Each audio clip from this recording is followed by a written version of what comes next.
Greetings. Welcome back to another commentary, What's on My Mind. Today's topic is titled, Are We Dying to Belong? In 2016, when Colin Kaepernick and his teammate Eric Reed knelt down for the Star-Spangled Banner to raise awareness of the issues of racism or racial inequality and police brutality in America, some people took offense. Ironically, American civil rights activist Shaun King, in an article which he penned that same year in the New York Daily News, an article titled, Why I'll Never Again Stand for the Star-Spangled Banner. He pointed out something that has been right before our very eyes. The words, "No refuge could save the hireling and slave from the terror of flight or the gloom of the grave, and the Star-Spangled Banner in triumph doth wave, or the land of the free and the home of the brave." These words are certainly not in favor, in honor or respect of the African American. In fact, not only does it glorify the murder of slaves, it is not in our favor, does not celebrate our presence on American soil, does not honor the sacrifices and sufferings of the Negro in America. That specific stanza of the American anthem is equivalent to, "No refuge can save the black man, the man of African descent, from the hatred of the systemic racism that exists in the Americas and the hatred of those who share supremacist views around the world." Now, some of you might say, oh, it is not all white people who hate blacks. Oh, I agree. But let me ask you a question. If you trim the mane of a lion, does that change him into a domestic cat? Think. It boggles my mind to think that the man who fought for Negro rights, our ancestor, Dr. Martin Luther King Jr., the man who cried out, "I had a dream," came to the realization that his dream would never come to fruition. He said in an open letter that his dream of integration, his dream that the white man would walk with the black man, that the black child would play with the white child, that the white woman would walk with the black woman. In fact, his dream of total integration, that white and black would live together as one, had become a nightmare. Yet today, we are still part of that nightmare. As black people, we seem to have an uncanny inability and reluctance to see that integration is only an illusion. It is a wish that will never come true. And therefore, in light of all the atrocities that are committed against blacks in America, against Negroes, against the African American, however you want to swing it,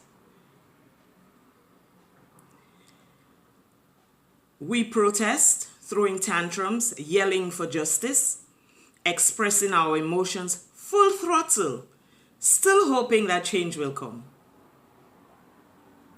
Let's face the harsh reality. White America does not love us. period. No matter how we want to swing it, cut it, dissect it, dice it, slice it, make excuses for it, it always comes back full circle. The Negro is not wanted in America and will continue to suffer atrocities at the hands of white supremacists. Our ancestor Dr. Martin Luther King Jr. erred in his reasoning, but we can turn that error around rather than allowing it to become a colossal mistake just because we neglect to fix it. Somehow, we still trust that white America will change its attitude towards us, and we will all live as one. Let me remind you of the treachery of white America. In 1865, when Union General Tecumseh Sherman promised the freed slaves 40 acres and a mule, that promise was never fulfilled. It was never fulfilled because President Andrew Johnson, who succeeded Lincoln, reversed and annulled that decision. He annulled that declaration to allot the Negro with 40 acres and a mule. Instead, during the Reconstruction era, it was stressed that wage labor, not land ownership, wage labor, it was stressed that the Negro would have to work and get paid for his work rather than be given anything free, rather than be given 40 acres and a mule, which of course they were owed. But apparently, Andrew Johnson didn't find it fitting to keep that promise. So he gave all white men, pre-war white owners, he gave them land. So they owned land and we did not. Now, if a simple promise like 40 acres and a mule could not be kept, what makes us think that any other promises to us will be kept? Ever.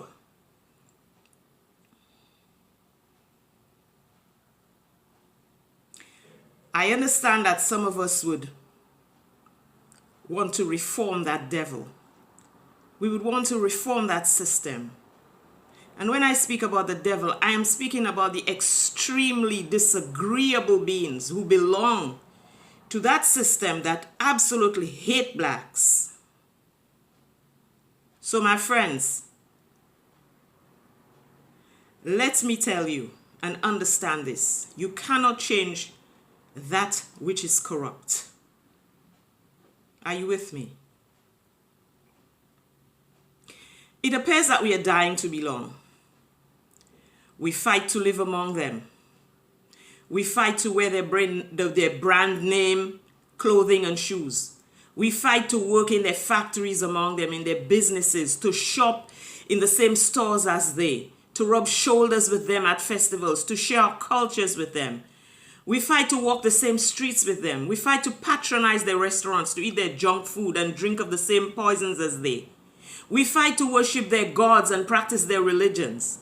We fight to attend their schools and to be deprived of the memory of our own cultures and our own history.